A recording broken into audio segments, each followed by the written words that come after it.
नवरंगपुर जिले में चढ़ेया चढ़ेयाणी नृत्य सचेतनता कार्यक्रम अनुष्ठित। नवरंगपुर जिला अंतर्गत कसाउंडा ब्लॉक चिरमा पंचायत सदर चिरमा ग्राम ठारे भुवनेश्वर स्थित एनजीओ अस्तित्व पक्षरु समाज गठन में पारंपरिक लोक संस्कृतिर भूमिका विषय एक सचेतनता कार्यक्रम सफलतार सह आयोजित हो जाइछि। एही अवसर में पारंपरिक चढ़ेया चढ़ेयाणी नृत्यर आकर्षणीय प्रदर्शन दर्शकों को मंत्रमुग्ध करथिला। आदिवासी अंचल में आयोजित एही कार्यक्रमर लक्ष्य थिला ओडिशार पारंपरिक लोककला प्रति आग्रह और सचेतनता बढ़ाइबा। अस्तित्वर संपादिका डॉक्टर ममता दासंक उद्बोधन में पारंपरिक कलार संरक्षण आवश्यकता उपरे जोर देइथिले। कार्यक्रम में चढ़ेया चढ़ई नृत्यर तालपूर्ण प्रदर्शन और पारंपरिक कहानी दर्शकों को विशेष आकर्षित करथिला। स्थानीय लोक माने बहु संख्यार जोग दे कार्यक्रम को सफल करथिले एवं एहाको भरपूर प्रशंसा मिलिथिला। कार्यक्रम शेष में अस्तित्वर जुग्म संपादिका सुश्री दीप्तिराणी महांती कार्यक्रमर सफलता पाई समस्त ग्रामवासी विशेषकर संकीर्तन लोककला परिषदर ओडिशा राज्य अध्यक्ष श्री सिद्धार्थ शंकर स्वाई और उपाध्यक्षा श्री कृष्णचंद्र पाल अकुंठ सहयोग पाई अस्तित्व तरफ धन्यवाद जणाइथिले। जय जगन्नाथ। मु डॉक्टर ममता दास अस्तित्व गोटे ऑर्गेनाइजेशन अच्छे 2008 मसीह महिला और शिशु मानकर शिक्षा स्वास्थ्य जीविका उपरे काम कर सर्वांगीन उन्नति काम कर आउ गोटे लक्ष्य रही आमर लोक संस्कृति और लोक परंपरा को केमिति आमे विश्व दरबार परिचित करेबू एवं जोटा लुचि जाउची जगतीकरण और आधुनिकीकरण रे जो लोककला गुड़िक लुचि जाउची ताकू केमिति आमे पुनरुद्धार करिवु सेटा भी हमर अन्य एक लक्ष्य। सेही क्रम रे समाज गठन रे हमर लोककला गोटे विशिष्ट भूमिका रही एवं सेही क्रम रे आमे चढ़ेया चढ़ेयाणी नृत्य को बाछीचु एवं सेही उपरे आमे चढ़ेया चढ़ेयाणी को नेकी ओडिशार कोणे कोणे ओडिशार प्रत्येक गाँव में केमती परिचित करूँ घरे घरे ताकू केमती परिचित करूँ से नृत्य को आम से प्रचेषा रही।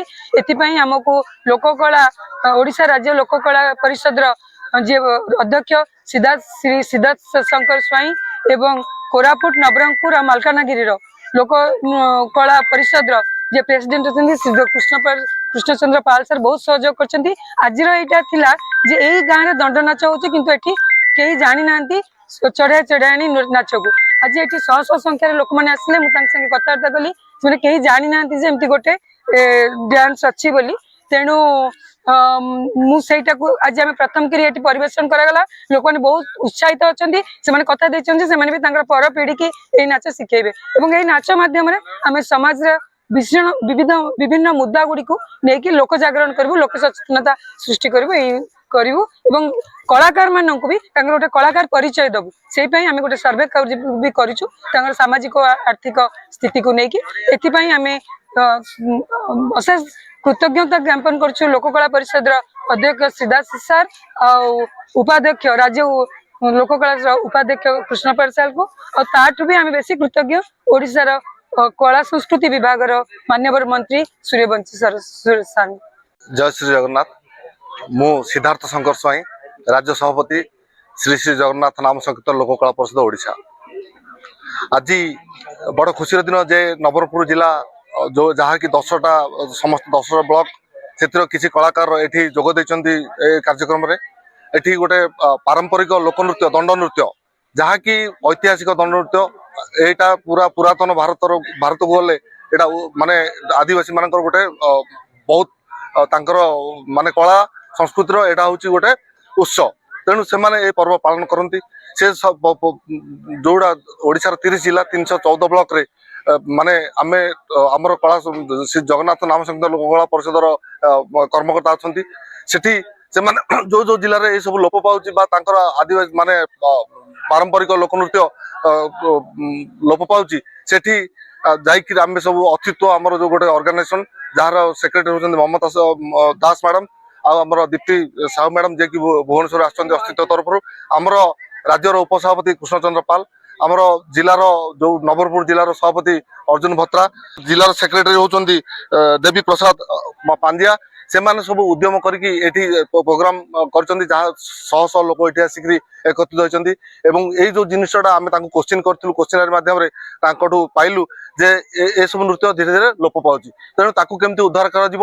ଏଇ ଉପେକ୍ଷିତ ବିଚ୍ଛିନ୍ନାଞ୍ଚଳର ଦାରିଦ୍ର୍ୟ ସୀମାରେଖା ତଳେ ଥିବା ଯୋଉ ଆଦିବାସୀ ବା ନିରୀହ ସରଳ ମାନେ କଳାକାର ମାନେ, ସେମାନଙ୍କର ଯୋଉ କଳା ଲୋପ ପାଉଛି, ଯାହା ଫଳରେ ତାଙ୍କ ମନ ଭିତରୁ ଯୋଉ ମାନେ କଳା ସଂସ୍କୃତି ପ୍ରତି ମାନେ ବିତୃଷ୍ଣା ଭାବ ଆସୁଛି, ସେଟାକୁ କେମିତି ଉଦ୍ଧାର କରାଯାଇ ପାରିବ।